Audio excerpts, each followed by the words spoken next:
welcome to October's astrology. It's a big month.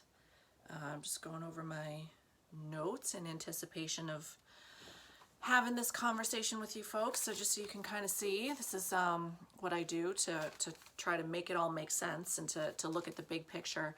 Yeah, man, October's astrology is kind of bananas, and not so much for the day to day because I mean, we got your usual, your trines, your squares, like things popping off.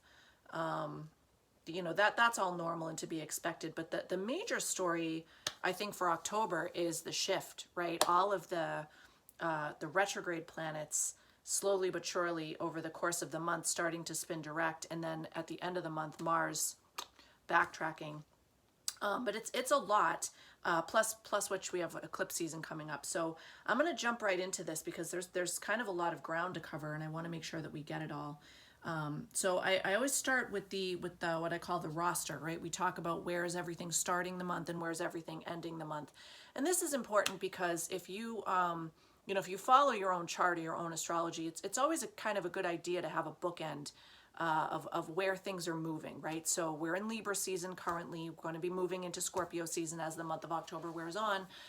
Where does that fall in your chart, right? What house is that?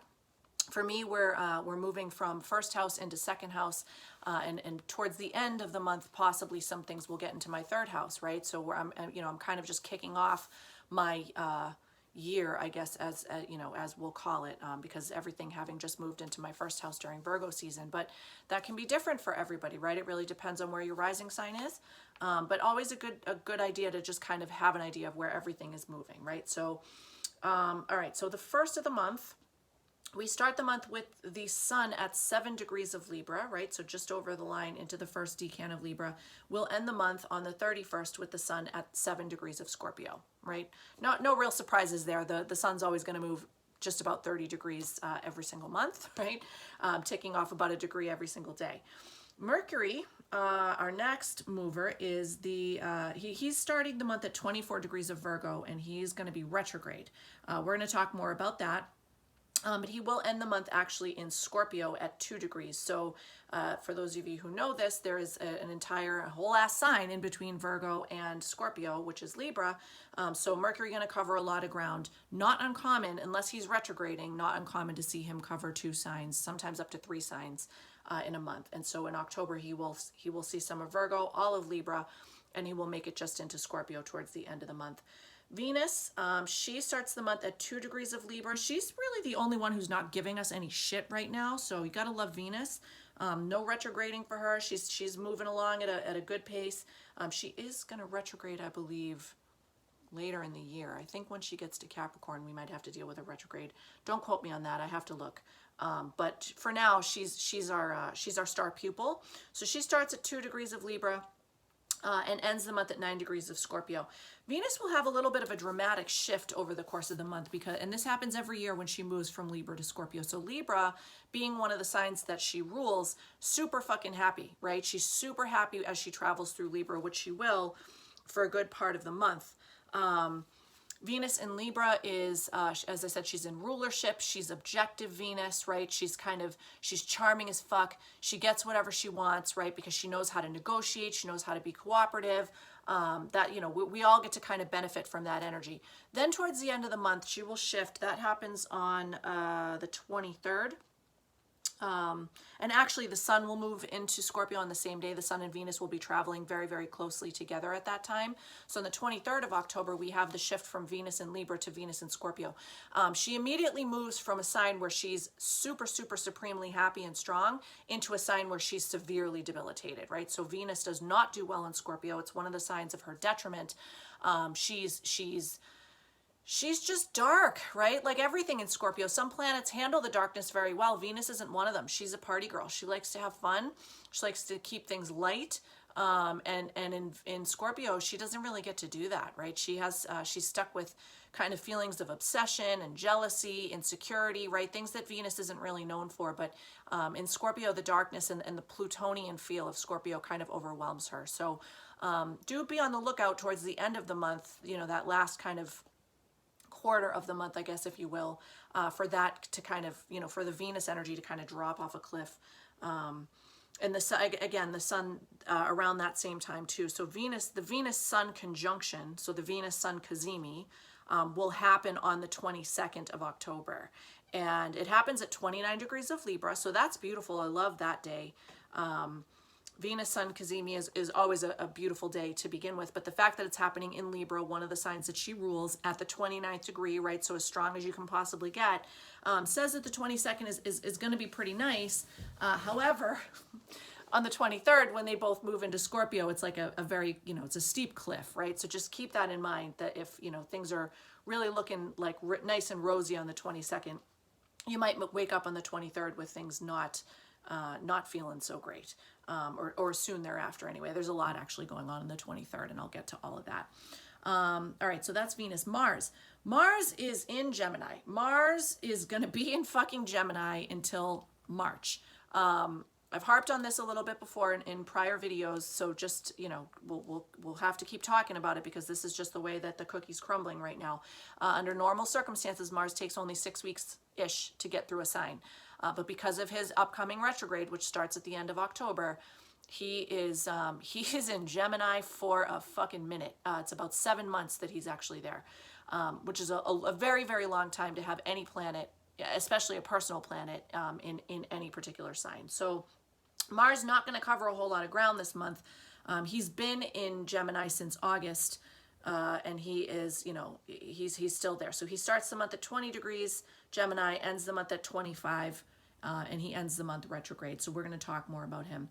Jupiter still retrograding. He's been retrograde for a while. He is going to start the month at 3 degrees of Aries, ends the month at 29 degrees of Pisces. That shift from Aries back into Pisces will happen at the end of the month on the 28th. That should be relatively noticeable. Jupiter is, he's neutral in Aries. He is in rulership in Pisces though. So, the themes of growth and expansion, where have we been kind of selfish about our growth and expansion? That's really what he has us reviewing now while he's in Aries. When we move back into Pisces towards the end of the month, his retrograde will still be about trying to figure out where we've been, evaluating our growth, evaluating our expansion, kind of paring out things that no longer serve us anymore, so that when he does eventually turn direct, we can grow in a more sustained way. But there's going to be more of a universal feel to it, right? And the ability to kind of release. So right now, at the beginning of the month, we're still kind of narrowing down those places where we're selfish, self-centered, short-sighted, all those kind of shadowy Aries traits that we look for. Once we get into Pisces again on the 28th, the Jupiter retrograde will allow us to have some release, and to really kind of let go of some of those things, and just kind of let them go up into the ether a little bit. And then he will turn direct next month. So we'll kind of put a pin in that, because Jupiter's not really a big story, other than the fact that he's changing signs, which is always a big deal. So definitely worth noting. Saturn. Fucking Saturn. He's going to spin direct this month. We're going to talk about him. He is only going to cover about a degree though. So he's at 19 degrees to start the month, and he ends the month at 18 degrees of Aquarius. He will, however, shift directions. And so again, we'll talk more about him. Uranus, whatever the fuck you want to call him. Also not moving too terribly far this month. He is at 18 degrees of Taurus to start the month, retrograde. Ends the month at 17 degrees Taurus, also retrograde. Worthy of note here is the fact that Saturn and Uranus are basically in a square formation with each other right now. And this has been the case for a little while, but with both of them, with Saturn slowing down to a stop, and then eventually, actually Uranus isn't gonna change directions until like January. But for a while, yet to come, we've got these guys very, very close together. Now, this particular square, so it's Saturn in Aquarius, Uranus in Taurus, you may remember was a signature aspect from 2021. It perfected 3 separate times over the course of 2021. And is largely responsible for a lot of the shifting that we saw kind of in the, in the more global sphere, right? It's, back in 2021, I spoke kind of ad nauseum about this, because it was really the only major outer planet transit that we had going on in 2021, which was merciful at that point, because 2020 was such a shit show. So it was nice to only really have one. However, it's kind of a big deal, right? These are the co-ruling planets of Aquarius. We have shifted into the age of Aquarius, although we're at the very, very, very beginning of it. Most of us aren't going to live long enough to really see, you know, how the age of Aquarius is gonna really, you know, begin in earnest. We're here just at the very precipice of it. But having the two co-rulers squaring each other, you know, it's growing pains, right? Saturn in Aquarius is here to kind of ask us, you know, where have we made too much progress, right? Where are we throwing the baby out with the bathwater? And it's not really hard to see when you look around in society how, you know, progress is awesome, but at some point progress starts to fold back in on itself, and, you know, the pendulum just swings too far, right? That's what Saturn in Aquarius is here to kind of alert us to, like, hey guys, you know, as a collective, some of the ideas that you're promoting are fucking ridiculous. You know, you maybe want to rein it in because, you know, we still have to worry about, like, you know, feeding people and shit like that. War, all the all the stuff that human beings are kind of fucking known for, you know, those things didn't go away. So, you know, better to kind of focus some energy there. Uranus in Taurus is about updating our resource base, right? Uranus is having a hell of a time in Taurus. Taurus, not a sign that is associated very much with change. Tauruses hate change as a rule. You know, change really needs to be kind of forced and foisted upon them from the outside. They fiercely resist it. But Uranus is the great awakener and the great enlightener and the planet of change and revolution and rebellion, if need be. And so as he's kind of on his hard slog through Taurus, he's meeting a fair amount of resistance. But Saturn is kind of over there saying, listen, buddy, you know, I'm going to shoot some energy your way, and we're going to get this fucking change done. So largely about what stays, what goes. It's a redux at this point, right? We've already experienced the 3 direct hits that will happen in 2021, but worthy again of noting that these two are very, very close proximity to each other within a degree. This aspect will not perfect this time around, but as you know, as a recovering attorney, I like to always say it's good enough for government work, right? This square is definitely still in effect. So, you know, what stays, what goes, you know, what progress do we keep, and what do we decide needs to, you know, kind of go the way of the dinosaur already. Neptune at 23 degrees of Pisces, retrograde to start the month. He ends the month at 22. He's retrograde all month, not moving very far, and not really a major player in October anyway. And Pluto, 26 degrees of Capricorn for the entire month. He's retrograde to start and direct as we move on through the month. All right, so that is the roster of all of the majors.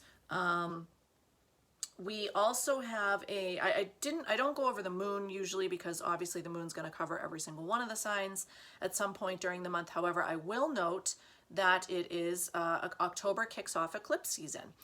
So we have a new moon eclipse on the 25th of October. That is going down at 2 degrees of Scorpio. And that will take us into the eclipse window, which will drag into November when we'll have the full moon eclipse 2 weeks after that. I don't have the exact date handy for that, but we'll talk about that next month. Eclipse season is... Eclipse seasons that come on the heels of a fucking Mercury retrograde are all, I mean, whatever, right? Like, it's just like, whatever, motherfucker. The universe has got jokes. The cosmos has got jokes. You know, we have no choice but to roll with it. This is just, you know, it's just this is just the way it's going right now. The nodes, of course, are along the Taurus-Scorpio axis of survival. The south node is in Scorpio. The north node is in Taurus. I've spoken about this quite a bit since they shifted. The nodes shifted into the axis of survival back in January of this year. So we are, you know, we're still learning this lesson, and we're basically right smack in the middle of it. We've got another round or two of eclipses still to go off along this axis. The nodes are about at the midway point now. So we, you know, they're about halfway through the sign. They take about 18 months to get through the axis. South node in Scorpio, we are shedding our toxicity. We're shedding our attachments to things that no longer serve us. We are looking at where we are codependent, where we are jealous, where we obsess, kind of all of those shadowy Scorpio traits that don't really help anybody. And moving towards Taurus, right? Where can we be more self-sufficient? Where can we update our resources, right? Where can we really learn how to value ourselves? That's the kind of lesson that we learned, all with an eye towards surviving. People forget that the Scorus, yeah, because it's Mercury retrograde, and so the aphasia is like real. The Scorpio-Taurus axis People forget that, you know, it's the axis of survival. It's a really fucking important one, right? In Taurus, second sign of the zodiac, right? The soul has just been given a body. That happens in Aries, right? That's all that happens in Aries, in case you're wondering why Aries are like that. You know, they can't see past the nose on their face because they're really not supposed to. It's kind of just like, whoa, like that was a fucking trip. Like I'm stuck in this meat suit now, right? Then we get to Taurus. And that's when the soul realizes, like, oh, I'm stuck in this meat suit, right? I got to keep it alive. Not something that it has to worry about when it's not incarnated, but when the soul is here incarnate, soul has to figure out how to keep the soft machine going, right? How to eat, how to shelter, how to clothe. And all of that, you know, it requires money, and there's a whole process that goes on, right? Soul has to figure out where its unique talents are. Soul has to have enough self-worth and confidence to actually put its talents out there, to make money, right? Or to barter, right? Taurus and Scorpio are both considered money houses. I like to think that there are societies still left on Earth where money is kind of a non-issue. Those people still have Taurus energy that they have to deal with, right? So there are ways of getting the things that you need to survive that don't necessarily include or involve money. Here in Western society, we aren't set up that way. But, you know, the point remains that ultimately Taurus is a sign where we learn how to value ourselves. That's where we're heading, right? That's where we're moving, or where we're supposed to be moving as a collective while the North Node travels through Taurus. South Node in Scorpio, again, is... you know, Taurus is about survival on the material plane alone. What do I uniquely bring to the table? How do I keep myself alive without regard to anybody else? Because in Taurus, we still haven't started thinking about anyone else, right? We're still very much concerned in that first quadrant of the zodiac with like our souls, right? That's it. By the time we get to Scorpio, we've started partnering up, right? We've started having situations where other people are involved, and in Scorpio, the 8th house is concerned with that same survival, but now we're in the water realm, right? Now we're thinking about our emotional survival and the whole idea that no man is an island. You know, yeah, it's great if we know how to take care of ourselves and to keep ourselves alive, but once we've kind of figured out that basic survival strategy, we're social creatures, right? We need to partner up. We need intimate relationships, romantic or otherwise, right? And this is really the realm of Scorpio. It gets us into the realm of kind of the psychology of emotional attachment and bonding. It also is where our shadow finds its where our shadow finds its ultimate playground, right? So things that we learn in Scorpio are interesting, right? The Scorpio area of our chart is a place where we can get really fucking deep and dark sometimes. And we're always presented with a choice. We can ignore that toxicity, right? And we can keep repeating those patterns and wondering why we keep dragging toxic experiences into our lives. Or we can recognize that whenever we are disturbed, the source of the disturbance lies within us, and we can do the Scorpio shed, right? The kind of sting and like get rid of it, right? We're trying to move away from those attachments. We're really trying as a collective. We're supposed to be trying to move towards Taurus, self-sufficiency, and away from Scorpio.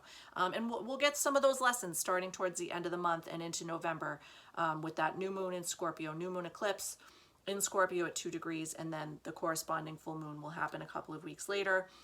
Eclipse windows, that 2-week period in between eclipses, it's the image that comes to mind that Spirit always kind of downloads for me at this point is like just a book with pages turning, right? It's new chapters are opening and closing. Eclipses tend to bring very faded events to our lives.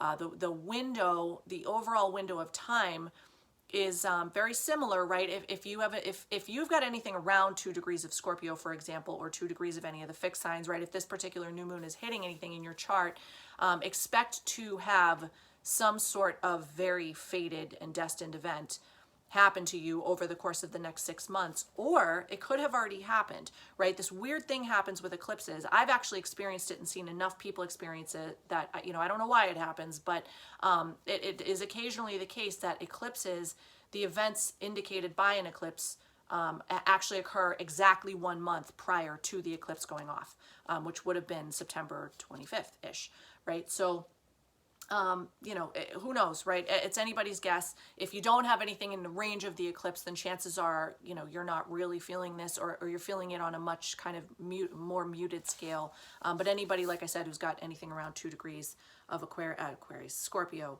and that would put us around those birthdays that are basically right at that time, October 26th, October 27th. That's when the sun is moving through the 2nd and 3rd degree of Scorpio every year. So if that's your birthday, good luck. You're getting fucking nailed. But you can have stuff at 2 degrees of Scorpio regardless of whether you're born anywhere near October. So, you know, definitely a good idea to take a look. Okay. So eclipses, roster. Let's talk retrogrades and shifts. Holy shift, right? That's going to be the name of this video, because it's a big one. You know, the Great Reset is a term that has kind of been thrown around, you know, almost to an obscene degree in the last couple of years. And I'm not going to form an opinion one way or another on whether that's actually occurring. It is. But, you know, if ever there were to be a time where the fucking sheeple should start waking up to the Great Reset that is very well underway, I would imagine that it's October, because we are getting a big fat reset in October. So as you probably know, if you've watched this long, my guess is that you're probably pretty aware of astrology already. We've had 6 planets retrograde for a good chunk of time, which is a lot, right? It's a lot. It's 6 major planets. That's not even including the fucking asteroids, the asteroid goddesses, and Chiron, right? Which there's a lot of retrograde energy that's in play right now. You know, just to kind of put 2022 in perspective from a retrograde standpoint, we had, starting in February and moving through most of April, we had a very long stretch of time where all of the planets were direct. All of the major planets were direct. And that was, you know, was great, right? And then starting in April, one by one, they fall, right? It's like another one bites the dust, another one bites the dust. Mercury has now retrograded 2 times since then. You know, we've had a lot, to the point where we're peaking now, right? October, that kind of end of September, early October is the peak amount of retrograde energy that we're going to see for 2022. And now, you know, now we start to see them one by one shift, and we've got a lot of shifts going on in October. Not common to see this many planets shift directions in 1 month. We usually see maybe 2 or 3, and that would be a solid month. But this month we've got no less than 6 different shifts. All right, so let's start with the majors. And I'll actually, let me just go through chronologically, because it takes up pretty much the entire month. So on October 2nd, we have Mercury moving direct at 24 degrees of Virgo. He's been retrograde since the 9th of September, and the retrograde zone there was 8 degrees of Libra, back down to 24 degrees of Virgo. So his retrograde ending on the 2nd. Not the shadow though, right? So please, please, please, if you are one of those people who's gonna on the 2nd start fucking Mercury retrograde's over. I love those people. I do. I sit back and I watch you guys every single time, because I'm just like, okay, it's not fucking over. Mercury retrograde doesn't end, and no retrograde technically ends until the shadow period, right? So until Mercury makes that last pass between 24 degrees of Virgo, where he will station direct, and 8 degrees of Libra, where he originally stationed retrograde, right? That zone gets covered 3 times. And people are notorious for only paying attention to the portion of the transit where he's moving backwards, right? So from 8 Libra to 24 Virgo. That's 1 out of 3 legs of a trip. And so if you're only paying attention there, you are voted most likely to get fucked by Mercury retrograde, because you're missing the entire transit, right? You're also voted most likely to be one of those people who absolutely freaks out about the transit, because if you pay attention to the entire cycle, it can actually be a very relaxing time. I mean, yeah, things are stupid, and like communication and technology and da-da-da, like all that stuff happens, right? But it's meant to pull you back, right? And so if you abide by the universe's signals and cues and be like, okay, I'm going to chill the fuck out a little bit, you know, especially for those of us who are Mercury ruled, right? Virgo rising, Gemini rising people, Mercury retrogrades, you know, it's actually an excuse for us to just chill out, which we don't really get those very often. So, you know, do pay attention to the fact that Mercury retrograde is not technically ending until mid-October. I'm not sure if I wrote down the date on this. Mercury moves back into Libra on the 10th, which I would guess puts him around 8 degrees no later than like the 15th or 16th, which that's when the shadow would end, right? So mid-month, you know, we do still have those 2 weeks after the fact. And Mercury retrograde, of course, is basically just about, you know, it's rethinking, it's reevaluating, it's Mercury energy is thoughts, communication, transportation. That's it, right? He's not sexy. Depending on where Libra and Virgo fall in your chart, he may or may not have brought some sort of romantic experience into your life. You know, it's tough to say because obviously this is going to be chart specific. Generally speaking, Mercury in Libra is about learning how to be more diplomatic and more cooperative, learning how to see the other side, right? Not immediately kind of defaulting to this place of like, I'm right? But, you know, Libras are very, very good at, they're very other oriented, and they're all about, you know, trying to make things work, right? Trying to bring that partnership energy into every interaction. It doesn't have to be romantic. And in fact, most times it's not, right? Libra covers a whole lot of other stuff. And then the back into Virgo is really that idea of like, okay, right, maybe in the beginning of this retrograde, while he was still popping off in Libra, you know, you had a situation where like you and another person really misfired, right? That there was just kind of this like, wow, okay, we had a major miscommunication and fuck, right? That sucked. Now, our tendency oftentimes is to just be like, well, that person's a jerk, right? That person said this, that person, right? To put it outside of us. And shadowy Libra does that. Shadowy Libra projects. And we all have those tendencies, right? All humans, again, regardless of whether you have anything in Libra, whether you're a Libra or not, everybody's got Libra somewhere in their chart. Everybody has the ability to project in some area of their life. But the move back into Virgo brings Mercury energy back into rulership. Mercury rules Virgo. He's extremely strong here, okay? And it gives us the ability, because Virgo is on the self side, right? Libra's that first venture into, all right, other people are going to start being involved in my experience now. Virgo is where we learn how to adult. It's where we tie together all the lessons on the self side of the zodiac, on the bottom half of the wheel, right? Where all the lessons are personal. In Virgo, Mercury gives us the ability to go back and really, really be self-critical, right? And to be honest with ourselves and to say like, okay, this is how I fucked that up. This is how I could have been better in that situation. Does that absolve the other person? No, absolutely not. Because eventually Mercury is going to move back into Libra. Some situation will repeat. You'll have the opportunity to go back, maybe with that person, maybe with somebody else, and to, you know, to use your newfound communication skills, right? And maybe the other person still reacts like an asshole because they didn't learn their Virgo lessons, and that's fine. The point is that you are supposed to keep your side of the street clean. The only thing that you are responsible for is yourself and your reactions to other people and your responses to other people. We can't control what other people do. We can simply hope for the best, right? That's really what this Mercury retrograde is about and has been about. And I've seen a lot of people getting really hammered and nailed by this particular Mercury retrograde. Not surprising, because it's been a doozy. Sometimes Mercury retrogrades go off and there really isn't a whole lot of interaction, right, between Mercury and other planets. This has not been the case with this particular Mercury retrograde. So throughout this retrograde cycle, and some of these have happened already and some of them are still yet to come, he will have formed 3 separate trines to Pluto, 3 separate oppositions to Jupiter. He can join Venus, and this is the kicker, right? So we will start the month with this energy still very much in play, and it won't really move until about the 4th or 5th. It'll start to get a little bit better. Yeah, 4th or 5th of October. He is stationing almost directly opposite Neptune in Pisces. Now, again, this is another one of those situations where the energy will not perfect. There will not be an absolutely perfect opposition between Mercury and Neptune, because Mercury will only make it down to 24 degrees of Virgo. Neptune in Pisces is at 23, moving back to 24. However, we're within 2 degrees, and again, good enough for government work, right? That is a protracted period. Can't fucking talk. A protracted period, a protracted amount of time where Mercury and Neptune are basically in direct opposition to each other.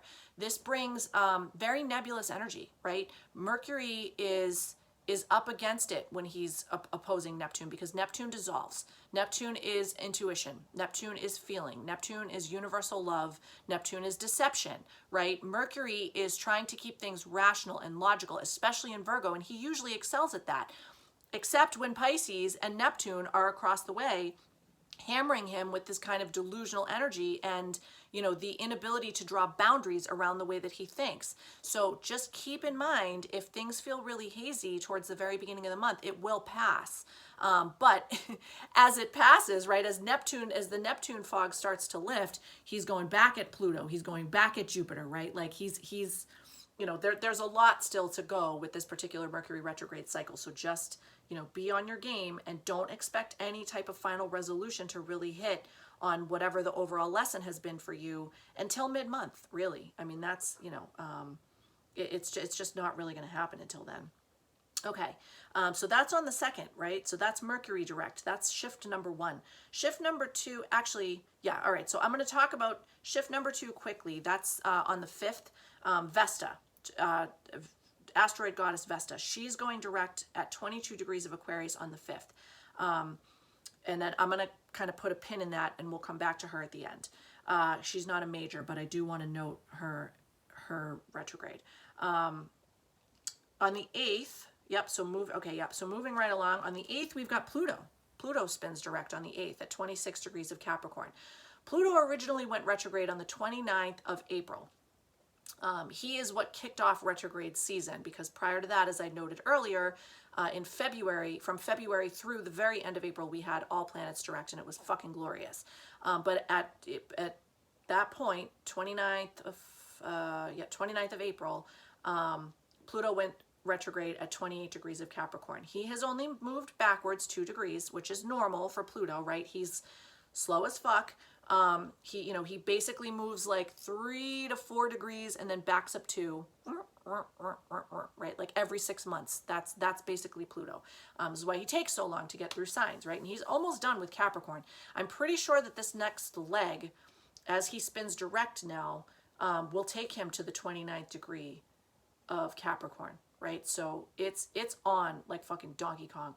27th degree of Capricorn, of course, where the Pluto return of the United States birth chart has gone down. I've been talking about that since last year. We're getting another pass at that, and that's in play for a while, still yet to come. It's going to be another year or more. I think it's February of 2024 before Pluto is done with the 27th degree. But as he continues to move, he's going to start moving from Capricorn into Aquarius, right? So within the next year, we are going to start seeing Pluto in Aquarius. To put this in perspective for you, Pluto has been in Capricorn since 2008, okay?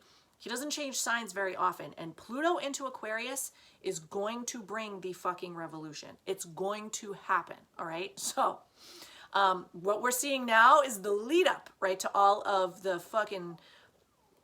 It's going to be on like Donkey Kong, as I said. I don't want to get ahead of myself because we're still very much in the muck with regard to Pluto. And that, again, is kind of the collective energy. Where is Pluto in your natal chart, right? Pluto's a generational planet. Some of us, he's not a major player. For some of us, we have him, for example, for me, he's tightly square my moon. I do have to pay very much attention to Pluto energy when he hits because my moon is strongly affected. If you're a Scorpio rising person or if you have a very strong Scorpio presence in your chart, Pluto is a major player for you, right? So you want to make sure that you understand where he's at. What is Pluto retrograde about? Pluto retrograde, so Pluto rules power. Pluto rules a lot of things, but power is really kind of the nuts and bolts of what Pluto is doing.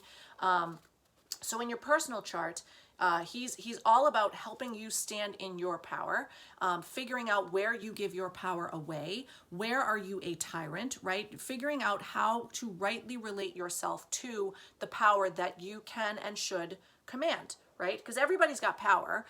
It's just a question of whether you wield it like a tyrant or whether you don't wield it at all, right? Obviously, we want to fall somewhere in the middle.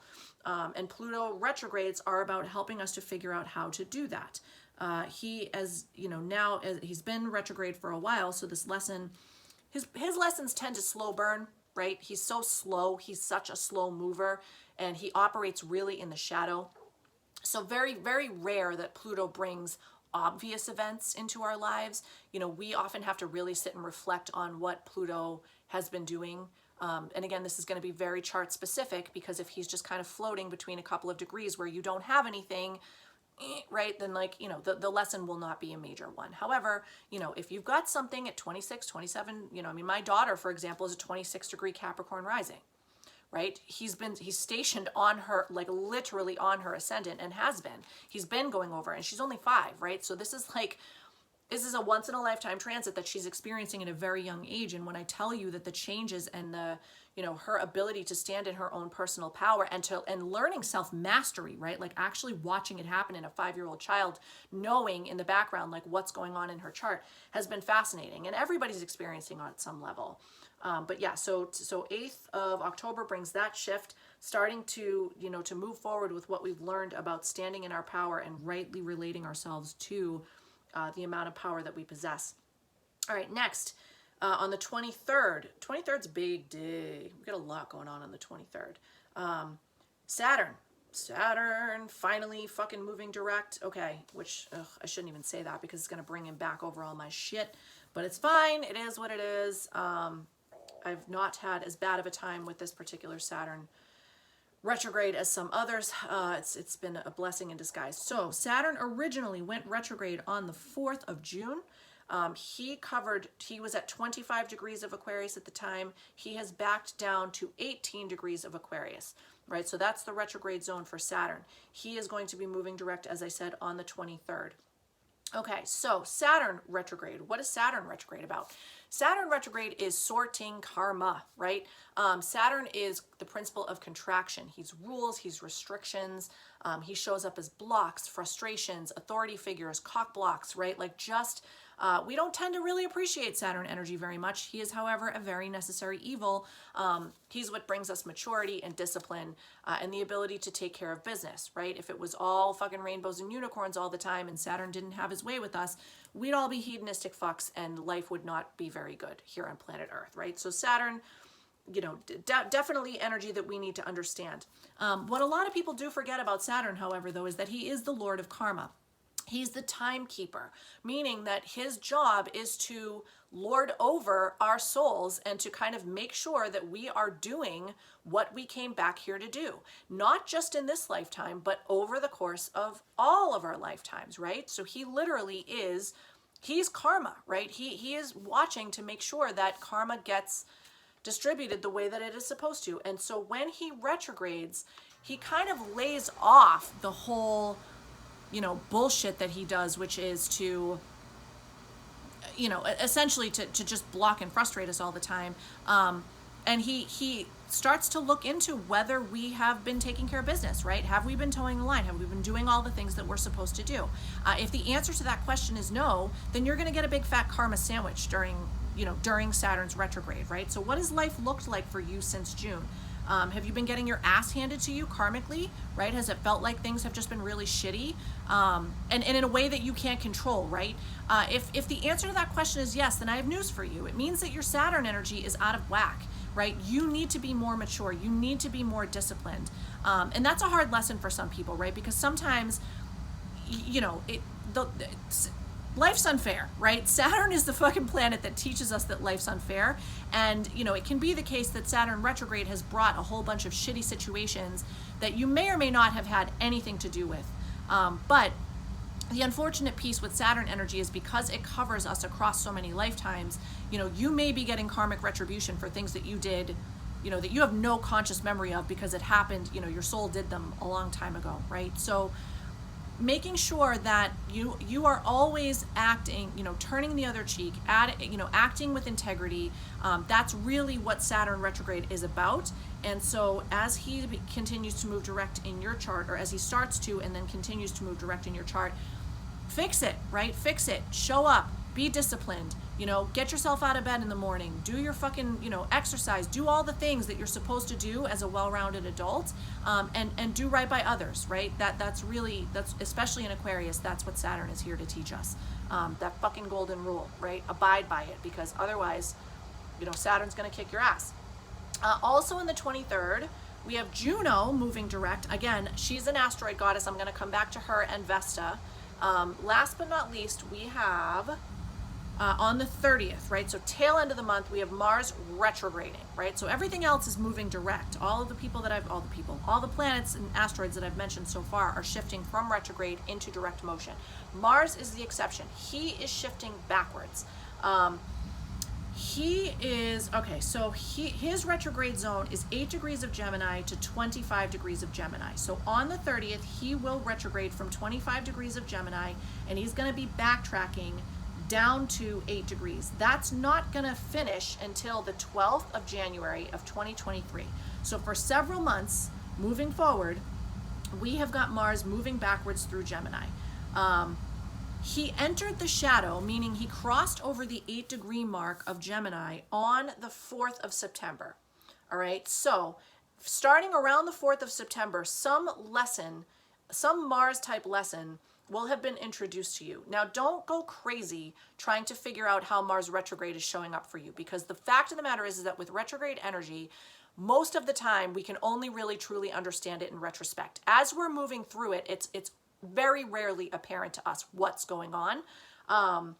And Mars retrograde in Gemini is going to be a tough one. Again, much depends on where Gemini falls in your chart, right? For me, it's 10th house. It could be absolutely anywhere for you.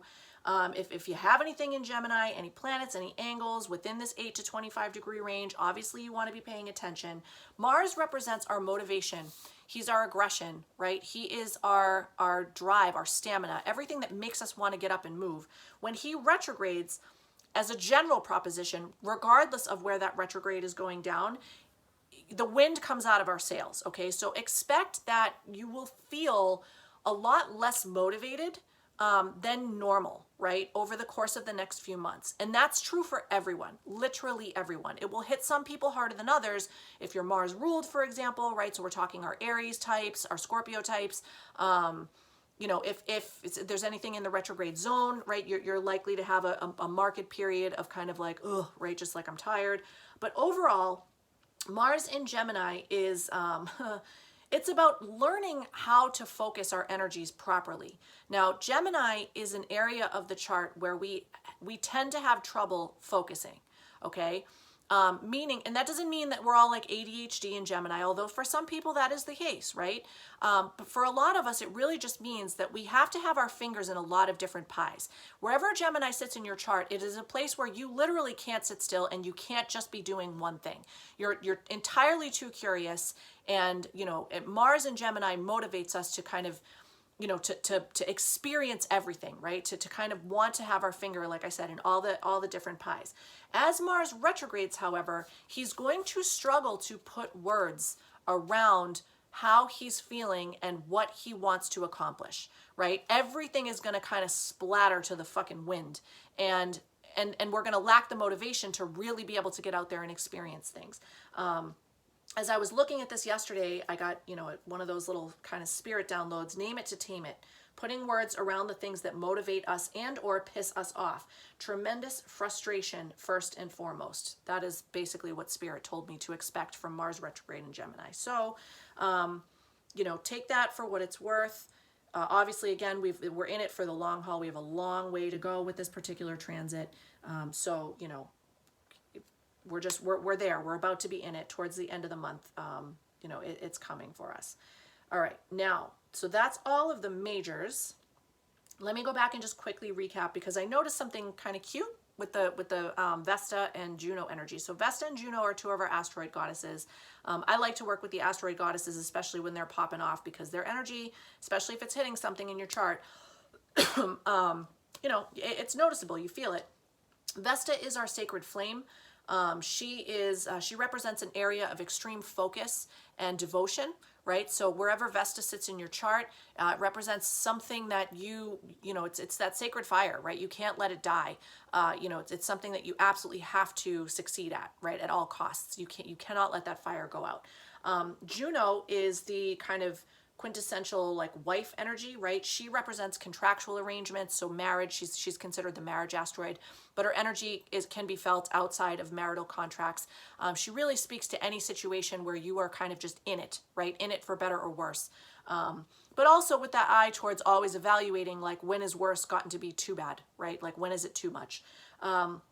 Vesta went retrograde on the 10th of July at 6 degrees of Pisces. She backed down to 22 degrees of Aquarius and is now about to move forward again. That happens on the 5th, as I noted. The thing that I thought was interesting about these two was that Juno, she went retrograde at 21 degrees of Pisces on the 28th of July, and she backed down to 7 degrees of Pisces, where she's about to go direct on the 23rd. So essentially what I noticed here is that we've got them both kind of doing this, right? Vesta starts here, Juno starts here, and they both boom, boom, right? So this point in the middle, the 6-7 degree mark of Pisces, it is where Vesta left from, and it is where Juno arrives. I can't fucking talk. I can see it all spatially in my head, but like putting it into words is tough right now. But essentially the point being that if you've got anything around 6-7 degrees, 8 degrees of Pisces or any of the other mutable signs, there's an area of focus here, right? There's an extreme area of focus and devotion and sacredness, but it's possible that you have been really kind of investing too much in something, because Juno's return to this point after Vesta has already left it says that you may have reached the breaking point with regard to for better or worse. So you need to be kind of evaluating whether that sacred purpose is completely updated and up to snuff, right? It may very well be that it is, but there's some situation, again, if you've got something going on around here, around this particular degree of the zodiac, 6, 7, 8 degrees of Pisces, you know, you just want to kind of know that, you know, really kind of think to yourself, like, has for better or worse gotten to be too much, right? Or is it okay? Would it be socially acceptable, basically, at this particular point for me to walk away from this situation because, you know, it's gotten to be too much? The person that I'm involved with, as much as I love them and am devoted to them, have they broken our contract, our sacred bond, to the point where I can no longer justify staying in this situation anymore? And again, that can be romantic, any type of contractual arrangement, right? That's Juno really covers all of those bases. Okay. I believe that's everything. I got to the lane changes. Yeah, Mercury. Yeah, so, okay. Yeah, let me just go over these again really quickly. So, planets shifting signs. Not a ton of it this month. Mercury, Venus, Sun, those are all the usual players. They always, pretty much always change directions change signs every month. So Mercury will move from Virgo to Libra on the 10th. And then from Libra to Scorpio on the 29th. Venus will move to Scorpio from Libra on the 23rd. The Sun also moves in that day. 23rd is a big day, guys. Keep in mind, you know, Saturn turns direct that day. Juno turns direct that day. Sun and Venus move into Scorpio that day. It's a lot. It's a lot. And then Jupiter retrograde into Pisces on the 28th from Aries. I think that's it. Wow. All right. This one went a lot longer than I expected. All right. Best wishes to you guys. Good luck for October. It's going to be a fun one. Bye.